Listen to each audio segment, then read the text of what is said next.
नमस्कार, good morning India के इस खास शो में आपका बहुत बहुत स्वागत है। मैं हूं आपके साथ जया कौशिक। सबसे पहले बात करते हैं लखीमपुर खीरी। आखिरकार प्रियंका और राहुल गांधी पहुंच गए। वहां पर जो हिंसा हुई थी रविवार को, वहां पर पीड़ित परिवारों से मिलने के लिए पहुंचे। योगी सरकार को कल आखिरकार मंजूरी देनी पड़ी और उन दोनों समेत, राहुल और प्रियंका समेत 5 कांग्रेस नेताओं को पीड़ित परिवारों से मिलने की इजाजत देनी पड़ी। कांग्रेस नेता राहुल गांधी और प्रियंका गांधी ने लखीमपुर में मारे गए किसानों के परिवारों से मुलाकात की। आप तस्वीरें भी देखेंगे। यहां पर राहुल गांधी पहले लवप्रीत के परिजनों से मिले, फिर वो पत्रकार रमन कश्यप के घर भी पहुंचे और इसके बाद राहुल और प्रियंका गांधी नक्षत्र सिंह के परिवार वालों से भी उन्होंने मुलाकात की। इस दौरान दोनों ने पीड़ितों के साथ होने का भरोसा दिया और ये कहा कि वो उन्हें न्याय दिलाकर रहेंगे। प्रियंका गांधी ने कहा कि इंसाफ तभी मिलेगा जब आरोपियों की गिरफ्तारी होगी। राहुल और प्रियंका के साथ छत्तीसगढ़ के मुख्यमंत्री भूपेश बघेल, पंजाब के मुख्यमंत्री चरणजीत सिंह चन्नी, प्रदेश कांग्रेस अध्यक्ष अजय कुमार लल्लू, केसी वेणुगोपाल, रणदीप सुरजेवाला, कई नेता भी लखीमपुर पहुंचे थे।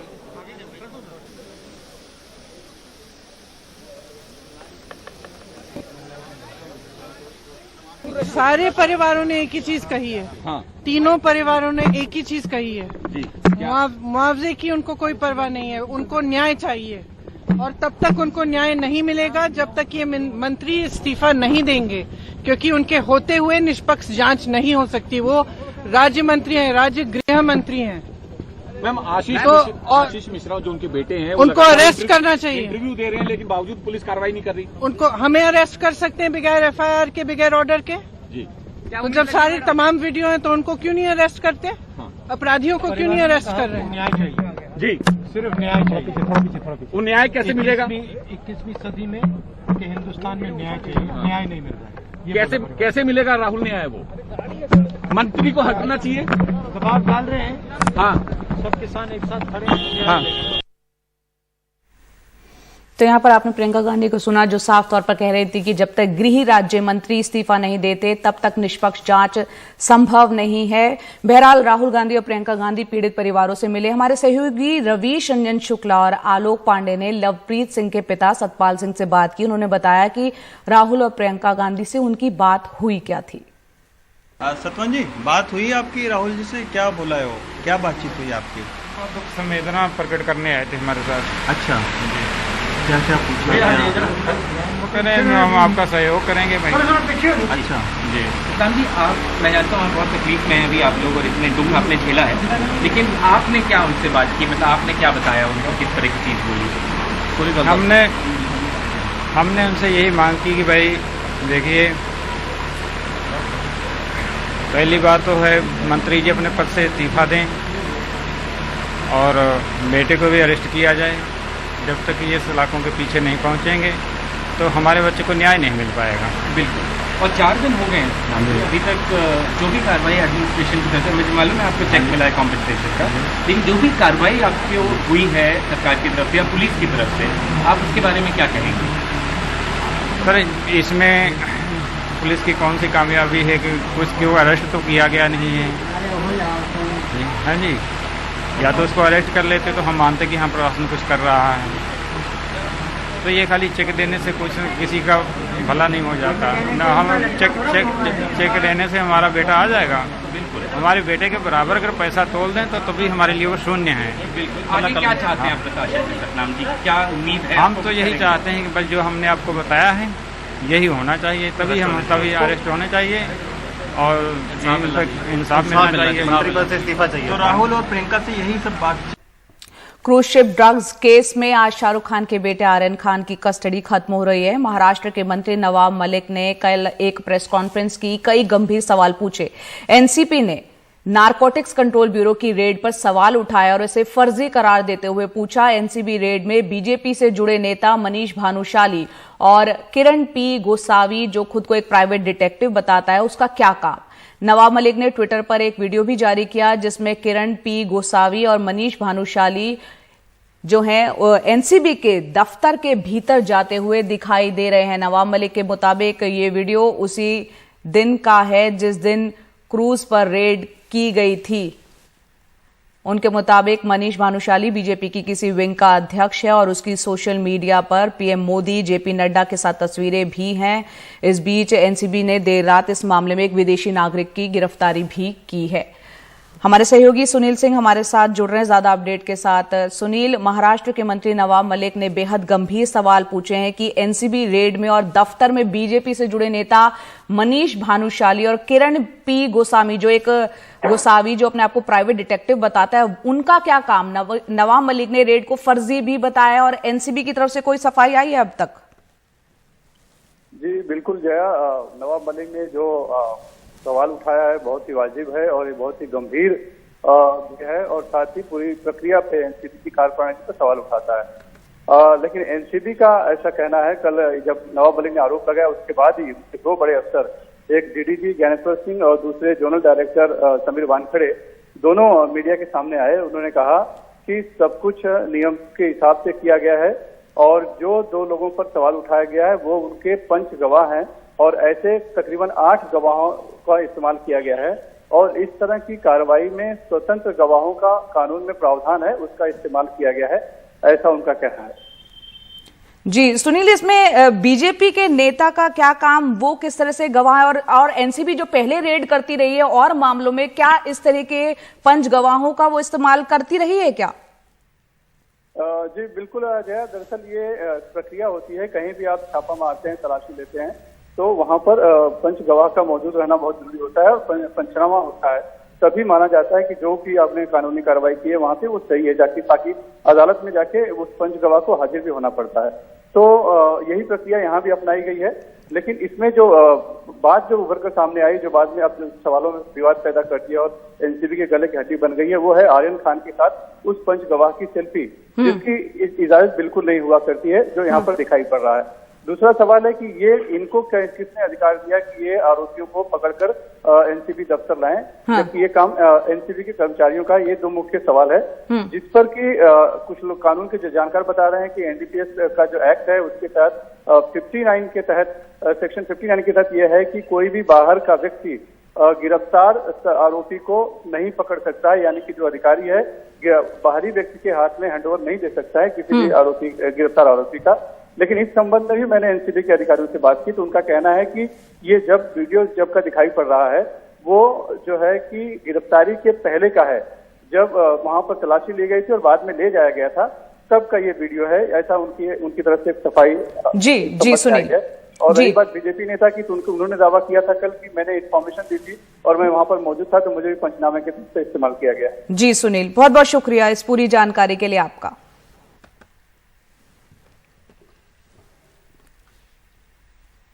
आगे बढ़ते हैं। गंभीर रूप से सड़क हादसे के शिकार लोगों की मदद करने वालों को अब 5,000 रुपए दिए जाएंगे और केंद्रीय सड़क परिवहन और राजमार्ग मंत्रालय ने इस प्रोत्साहन राशि के वितरण को लेकर राज्यों और केंद्र शासित प्रदेशों को शुरुआती रकम भेज दी है।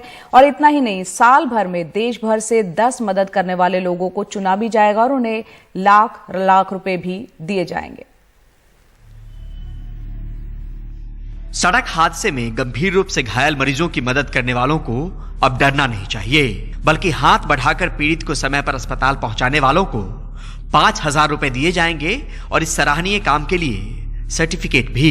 इस राशि का भुगतान डीएम की तरफ से होगा, पर रकम का पूरा इंतजाम केंद्रीय सड़क परिवहन मंत्रालय ने किया है। केंद्र सरकार ने एक स्कीम का लॉन्च किया अभी, इसके अंतर्गत जो भी गुड सैमरिटन्स विक्टिम्स को अस्पताल तक ले जाते हैं या उनकी सूचना पुलिस स्टेशन या हॉस्पिटल को देते हैं, उनको एक टोकन ग्रांट 5,000 के एक टोकन ग्रांट देने का निर्णय लिया गया है। इसके लिए आवश्यक धनराशि भी राज्य सरकारों को उपलब्ध किया जा रहा है। फिलहाल इस साल 15 अक्टूबर से 31 मार्च 2026 तक ये नीति लागू रहेगी। गंभीर सड़क हादसे में बड़ी सर्जरी, कम से कम 3 दिनों का हॉस्पिटलाइजेशन, ब्रेन इंजरी या स्पाइनल इंजरी शामिल है। सड़क दुर्घटना में एक से ज्यादा पीड़ितों की मदद अगर कोई करता है तब भी 5,000 का ही इनाम दिया जाएगा। एक ही घायल को एक से ज्यादा लोगों ने मदद पहुंचाई तो 5,000 की राशि उनमें बराबर बंटेगी। हादसे में एक से ज्यादा लोग घायल हैं और मदद करने वाले भी एक से ज्यादा हैं तो सबको 5,000 रुपए दिए जाएंगे। जो गुड सैमरिटन्स है, जो विक्टिम्स को अस्पताल ले जाते हैं या उनके बारे में सूचना अस्पताल या पुलिस स्टेशन को पहुंचाते हैं, उनको पुलिस स्टेशन बुलाने की आवश्यकता नहीं है। पुलिस ऑफिसर को उनके घर पे या दोनों के लिए जो भी जगह उचित हो वहां पे जाके उनसे सूचना प्राप्त करनी होगी। इन नियमों से हमें ये अपेक्षा है कि जो गुड सैमरिटन्स है वो हिचकिचाए नहीं एक्सीडेंट्स को अस्पताल तक ले जाने में या उनको आवश्यक ट्रीटमेंट दिलवाने में। दुर्घटना पीड़ित की मदद को लेकर ज्यादा से ज्यादा लोगों को जोड़ने की ये मुहिम है। पहले से भी मानवता के आधार पर लोग मदद को आगे आते रहे हैं, लेकिन इस नई व्यवस्था के जरिए कोशिश है कि ज्यादा से ज्यादा लोग जुड़े और सड़क पर दम तोड़ती हर जिंदगी बचाई जा सके। नई दिल्ली से Parimal Kumar, NDTV India. Good morning India में आपका स्वागत है। मैं हूं शारिक खान। बाराबंकी में एक वॉल्वो बस और ट्रक की टक्कर हुई। इस टक्कर में 13 लोगों की मौत हो गई है, 25 घायल बताए जा रहे हैं। ट्रक दिल्ली से बहराइच जा रही थी। सुबह 5 बजे की घटना है। रॉन्ग साइड से बालू का ट्रक घुसाया, उसी वक्त सामने से गाय आ गई, जिसके बाद यह हादसा हो गया और इस दर्दनाक हादसे में 13 लोगों की जान चली गई। तो हम आपको बता दें कि आज सुबह सुबह एक बुरी खबर, एक वॉल्वो बस और एक ट्रक के बीच टक्कर। वॉल्वो बस अपने रूट पर जा रही थी और सामने से बालू से भरा ट्रक रॉन्ग साइड से सामने आ गया, जिसके बाद यह टक्कर हुई जिसमें 13 लोगों की मौत हो गई है और 25 लोग घायल बताए जा रहे हैं। अगर आप इन तस्वीरों पर नजर डालें तो परखच्चे उड़ गए। बस का जो सामने का हिस्सा है वो पूरी तरह से ध्वस्त हो गया। कमाल खान है हमारे साथ इस बारे में ज्यादा बात करने के लिए। कमाल, एक दर्दनाक हादसा। हाँ, बहुत तकलीफदेह हादसा है। इसमें 90 लोग करीब सवार थे। ये एक डबल डेकर बस है जो दिल्ली से बहराइच जा रही थी। इसमें बहुत सारे जो मुसाफिर हैं वो बहराइच और गोंडा जिले के भी काफी सारे थे। और बाराबंकी शहर से तकरीबन 20 किलोमीटर दूर एक बबुरिया गांव है, माती रोड कहते हैं, देवा एक बहुत बड़ी मजार है, दरगाह है, उसके पास ये हादसा हुआ है। उस रोड पे वो थाना क्षेत्र भी वहीं का लगता है। और ये बताया जा रहा है कि रॉन्ग साइड से एक बालू भरा हुआ ट्रक जो है सामने से आ गया और बीच में कोई गाय आ गई। छुट्टा जानवर दरअसल सड़कों पे यूपी के बहुत ज्यादा घूम रहे हैं। हम लोग कल रात 2-2:30 बजे के करीब लखीमपुर से लखनऊ आए तो हमारी कार का ढेरों जगह हादसा होते हुए बचा, क्योंकि सड़कें अंधेरी हैं और सैकड़ों की तादाद पे छुट्टा जानवर बैठे हुए हैं सड़कों के ऊपर। तो कई सड़कों पे ये ज्यादा प्रॉब्लम है। तो वो कह रहे हैं कि वो जानवर आ गया और उसको शायद बचाने के चक्कर में ये हादसा हो गया और जो बस है वो बिल्कुल चकनाचूर हो गई है। और अब कह रहे हैं कि शायद मरने वालों की तादाद 14 हो गई है और 30 लोग जख्मी बताए जा रहे हैं। शुक्रिया कमाल। तो एक दर्दनाक हादसा, अब मृतकों की तादाद 14 बताई जा रही है और घायलों की तादाद 25 से बढ़कर 30।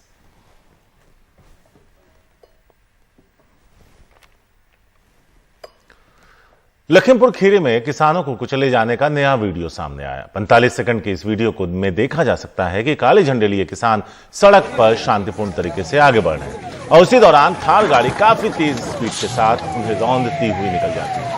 हमला करने वाली गाड़ी के साथ काफिले में शामिल 2 और गाड़ियां भी तेजी से निकलती हैं। एक पल को आसपास खड़े लोग कुछ समझ ही नहीं पाते।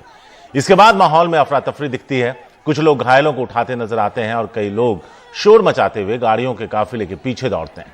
केंद्रीय मंत्री अजय मिश्रा का आरोप है कि गाड़ियों के गुजरने के दौरान भीड़ की ओर से पत्थर फेंके गए और लाठियां चलाई गई, जिसकी वजह से गाड़ियों का संतुलन बिगड़ा। लेकिन इस वीडियो में मंत्री जी के इस दावे की पुष्टि होती नहीं दिखती। साफ दिख रहा है कि मरने वालों और घायलों के अलावा आसपास मौजूद लोगों को भी इतनी तेजी के साथ गाड़ी आने का ना तो पता था और ना ही अंदाजा था। और कम से कम इन तस्वीरों से मंत्री जी के जो दावे हैं, जो सफाई है, वो साबित नहीं है। यूपी के ADG law and order Prashant Kumar का कहना है कि किसी भी दोषी को बख्शा नहीं जाएगा। एनडीटीवी के कार्यक्रम रियलिटी चेक में हमारे सहयोगी श्रीनिवासन जैन के साथ बातचीत में उन्होंने कहा कि कानून व्यवस्था बनाए रखना एक चुनौती थी जिसमें वो कामयाब रहे। सारा जो बड़ा इसका कंट्रोवर्सी हो गया है प्रशांत कुमार जी, सबसे बड़ा सवाल यही पूछा जा रहा है कि आज चौथा दिन हो गया जब से ये बहुत हत्या, बड़ी कांड हुई वहां पर लखीमपुर में, फार्मर्स और बाकी लोगों की मौत हुई, लेकिन अभी तक आपने कोई अरेस्ट नहीं किए हैं। खासकर जो आशीष मिश्रा हैं, अजय मिश्रा जी जो मंत्री हैं, उनके बेटे हैं, उनका नाम है मर्डर एफआईआर में, अभी तक अरेस्ट क्यों नहीं हुआ है? ये पहले तो आपका बहुत बहुत धन्यवाद, और मैं स्पष्ट करना चाहूंगा कि बहुत सारे ऐसे प्रश्न थे जो कि आज के पहले भी थे, लेकिन उन चीजों को पूरे ओवरऑल पर्सपेक्टिव में चीजों को देखना मेरे हिसाब से उचित होगा।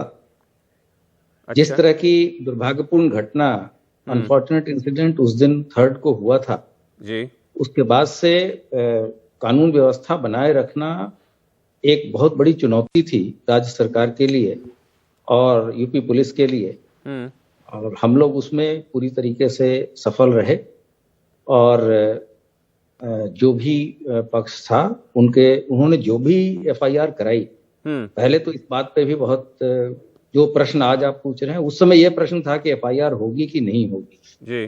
तो मैं सबसे पहले आपको स्पष्ट कर दूं कि जैसे ही ये घटना घटी, शीर्ष स्तर से, उत्तर प्रदेश शासन के शीर्ष स्तर से ट्वीट किया गया कि इसमें किसी भी दोषी को बख्शा नहीं जाएगा। नहीं, और उसके बाद से जो किसान जो जिनकी डेथ हुई थी, वहां लोग एजिटेट कर रहे थे जी। तो एक कमिटी यहां से भेजी गई, हाई पावर्ड कमिटी, जिन्होंने उनसे बात की, और जो किसानों ने और जिस पक्ष ने जो लिख के दिया, कॉमा, फुल स्टॉप, एवरीथिंग, सब कुछ एफआईआर में दर्ज किया गया। लखीमपुर खीरी हिंसा के बाद मचे बवाल के बीच योगी सरकार को कल आखिरकार राहुल गांधी और प्रियंका गांधी समेत 5 कांग्रेस नेताओं को पीड़ित परिवारों से मिलने की इजाजत देनी पड़ी। कांग्रेस नेता राहुल गांधी और प्रियंका गांधी ने लखीमपुर में मारे गए किसानों के परिवारों से मुलाकात की। राहुल गांधी पहले लवप्रीत के परिवारों से मिले, फिर वो पत्रकार रमन कश्यप के घर गए।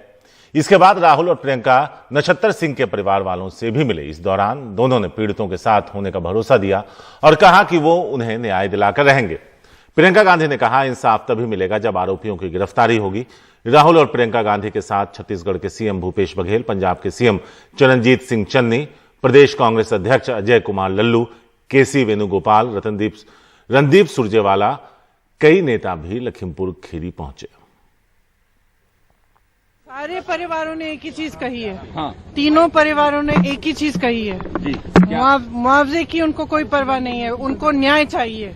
और तब तक उनको न्याय नहीं मिलेगा जब तक ये मंत्री इस्तीफा नहीं देंगे, क्योंकि उनके होते हुए निष्पक्ष जांच नहीं हो सकती। वो राज्य मंत्री हैं, राज्य गृह मंत्री हैं। मैम, आशीष मिश्रा जो उनके बेटे हैं, उनको अरेस्ट करना चाहिए। इंटरव्यू दे रहे हैं, लेकिन बावजूद पुलिस कार्रवाई नहीं कर रही। उनको, हमें अरेस्ट कर सकते हैं बगैर एफआईआर के, बगैर ऑर्डर के जी। तो जब सारे तमाम वीडियो हैं तो उनको क्यों नहीं अरेस्ट करते? अपराधियों को क्यों नहीं अरेस्ट कर रहे हैं? परिवारों ने कहा कि न्याय चाहिए जी, सिर्फ न्याय चाहिए। थोड़ा पीछे। वो न्याय कैसे मिलेगा? 21वीं सदी में कि हिंदुस्तान में न्याय चाहिए, न्याय नहीं मिल रहा है। कैसे मिलेगा राहुल न्याय? वो मंत्री को हटना चाहिए। दबाव डाल रहे हैं। हाँ, सब किसान एक साथ खड़े हैं। हाँ। नवजोत सिंह सिद्धू आज लखीमपुर खीरी के लिए रवाना होंगे। उनके साथ पंजाब सरकार के सभी मंत्री और कांग्रेस विधायक भी लखीमपुर जाएंगे। पंजाब कांग्रेस महासचिव प्रगट सिंह ने दावा किया कि काफिले में शामिल गाड़ियों की तादाद देख यूपी सरकार डर जाएगी। ये सभी लोग किसानों की हत्या के विरोध में जा रहे हैं। नवजोत सिंह सिद्धू इस मार्च की अगुवाई करेंगे।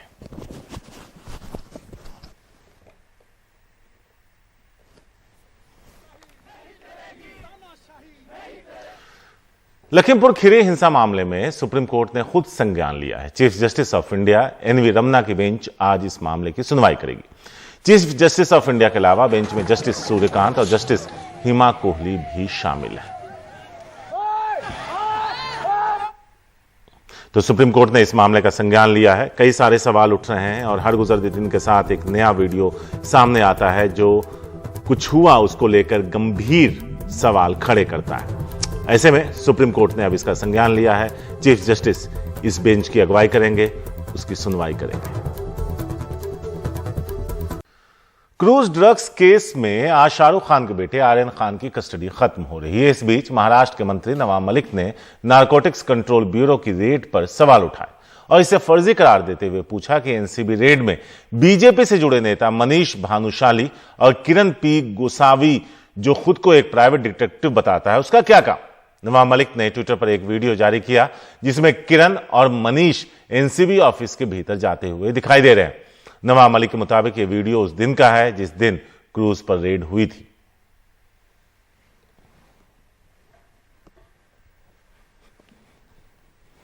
सील करके स्ट्रांग रूम में रखा जाए। यह शख्स कौन है जो एनसीबी की रेड के बाद आर्यन खान को एनसीबी दफ्तर में पकड़ कर ले जा रहा है, फिर वही हिरासत में आर्यन खान के साथ सेल्फी ले रहा है। यह शख्स नारकोटिक्स कंट्रोल ब्यूरो का कोई कर्मचारी नहीं है।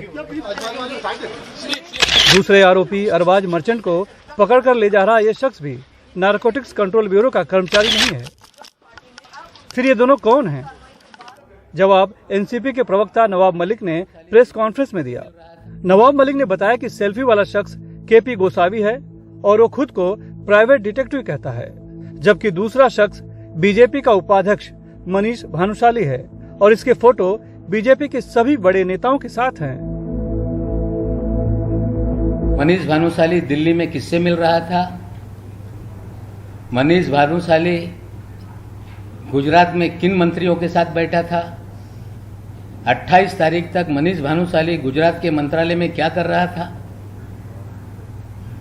28 को फिर बंबई आता है, फिर 1 तारीख के दिन फिर गुजरात में मंत्रालय में जाकर राणा नाम के एक मंत्री है उनके साथ बैठक करता है और 3 तारीख को छापेमारी में लोगों को गिरफ्तार करता है।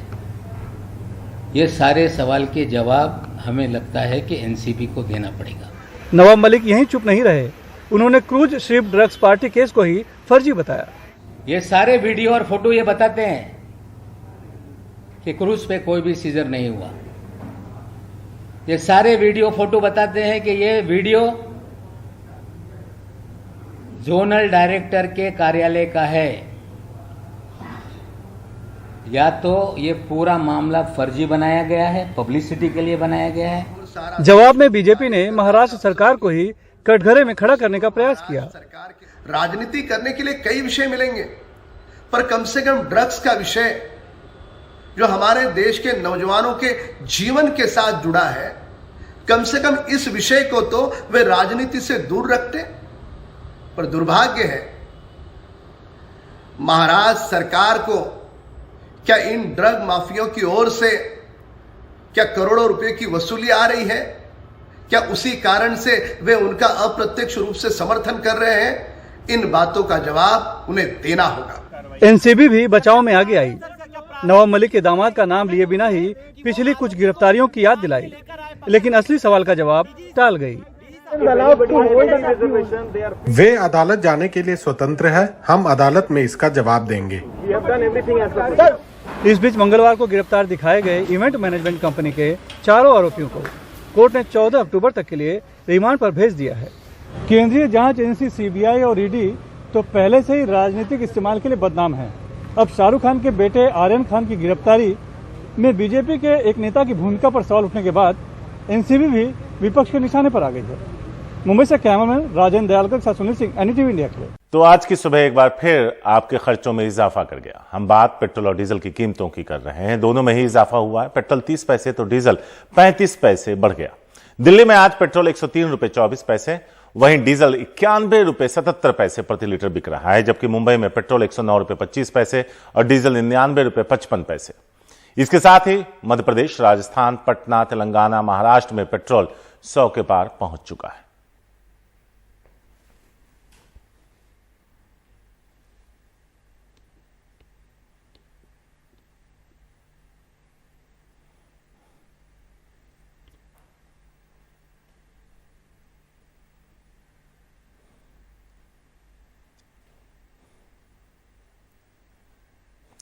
पेट्रोल डीजल के साथ साथ अब गैर सब्सिडी वाले एलपीजी सिलेंडर भी महंगे होते जा रहे हैं। बुधवार को इंडियन ऑयल ने 14.2 किलो वाले गैर सब्सिडी एलपीजी सिलेंडर की कीमत में 15 रुपए का इजाफा कर दिया। पिछले करीब एक महीने में यह दूसरा मौका है जब एलपीजी सिलेंडर की कीमतों में बड़ा इजाफा किया गया है। दिल्ली के जंगपुरा में रहने वाली चरणजीत परेशान हैं। पहले खाने पीने की जरूरी चीजें महंगी हुई, अब इंडियन ऑयल ने गैर सब्सिडी वाले एलपीजी सिलेंडर की कीमत बढ़ाकर 899 रुपए 50 पैसे कर दी है। पिछले साल हम जो है ये सिलेंडर नियरली 600 रुपए में लेते थे और आज ये 900 रुपए का हो गया है। तो फर्क तो पड़ता है क्योंकि दिन ब दिन चीज़ महंगी होती जा रही है, तो किचन का जो बजट है वो डामाडोल तो होता ही है। और मेरे जैसे बहुत से लोग हैं जिनको ये सिलेंडर यूज़ करना होता है, किसी की कंजप्शन कम है, किसी की ज़्यादा है, तो हर बंदा इस चीज़ को प्रॉब्लम को फेस करता है। तो मेरे हिसाब से जो है ये गलत है। दरअसल पिछले एक साल में गैर सब्सिडी वाले एलपीजी सिलेंडर की कीमत 50% से ज्यादा बढ़ गई है। 1 अक्टूबर 2020 को 14.2 किलो वाले गैर सब्सिडी एलपीजी सिलेंडर की कीमत 594 रुपए थी, जो 1 सितंबर 2021 को बढ़कर 884 रुपए 50 पैसे हुई और अब 15 रुपए और महंगी होकर 6 अक्टूबर 2021 से 899 रुपए 50 पैसे की हो गई है। यानी पिछले एक साल में इसकी कीमत 305 रुपए 50 पैसे बढ़ गई है, 51.43% महंगी। चरणजीत के पति कुलबीर सिंह कहते हैं सरकार को आम लोगों को राहत देनी चाहिए। घर के सारा बजट अपसेट हो गया, जो चीज 600 रुपए की थी आज 900 रुपए की हो गई है। जायज सी बात है कि बहुत महंगाई हो गई है। हम मिडिल क्लास को तो छोड़ो, गरीब आदमी को देखो, जिनके लिए मुश्किल से घर चल रहा है। हर एक चीज़ तो महंगी कर रहे हैं, पेट्रोल, डीजल, गैस, सब चीज़ें तो महंगी हैं। तो गवर्नमेंट को कुछ ना कुछ सोचना चाहिए, राहत देने के लिए। बिल्कुल राहत देनी चाहिए, बिल्कुल सब्सिडी देनी चाहिए। अर्थशास्त्री और टैक्स विशेषज्ञ वेद जैन कहते हैं टैक्स घटाना जरूरी है। देखिए, बहुत सख्त जरूरत है इस समय हस्तक्षेप करने की, और पर्टिकुलरली जिस ढंग से एलपीजी के आज की डेट में जो प्राइस बढ़े हैं, अब अंदाज़ा लगाइए पिछले 3 महीने में क्या हुआ है। क्योंकि देखिए, हमें उसकी पेन को समझना चाहिए। साधन लिमिटेड है, घर का चूल्हा जलाना बहुत ज़रूरी है। रोटी नहीं सेकेगी अगर घर का चूल्हा नहीं जलेगा, और रोटी सेकनी है तो बेचारा पैसे कहाँ से लाएगा, अल्टीमेटली क्या करेगा, खाना कम खाएगा, वो मुश्किल है। टैक्सेस इसके ऊपर लगते हैं, सेंटर और स्टेट के जो भारी टैक्सेस हैं उसको कम किया जाए। बहुत हाई टैक्सेस हैं, उसको कम कर लिया जाए, सब्सिडाइज करने की कोशिश करें। तेल कंपनियों ने बढ़ती महंगाई का बोझ कुछ और बढ़ा दिया है। सवाल है जनता कब तक ऐसी बढ़ोतरी झेलती रहेगी और क्या सरकार ये दबाव कम करने का कोई रास्ता निकालेगी। दिल्ली से कैमरामैन सचिन के साथ हिमांशु शेखर, एनडीटीवी इंडिया। और अब वक्त है 2 घंटे के दौरान गुड मॉर्निंग इंडिया में हमने आपको कई सारी खबरें दिखाई। आप एनडीटीवी इंडिया के यूट्यूब चैनल पर जाइए, जो 5 खबरें हम दिखा रहे हैं उस पोल में हिस्सा लीजिए और बताइए कौन सी खबर आप विस्तार से देखना चाहते हैं। पहली खबर, लखीमपुर में न्याय मिलने तक सत्याग्रह, राहुल गांधी ने कहा। नंबर 2 पर लखीमपुर पर सुप्रीम कोर्ट ने लिया संज्ञान, आज होगी सुनवाई। नंबर 3 पर आर्यन की गिरफ्तारी पर सवाल, राजनीतिक रंग। नंबर 4 पर देश में 35 ऑक्सीजन प्लांट का उद्घाटन करेंगे पीएम। और आखिर में विश्व की पहली मलेरिया वैक्सीन को WHO की मंजूरी।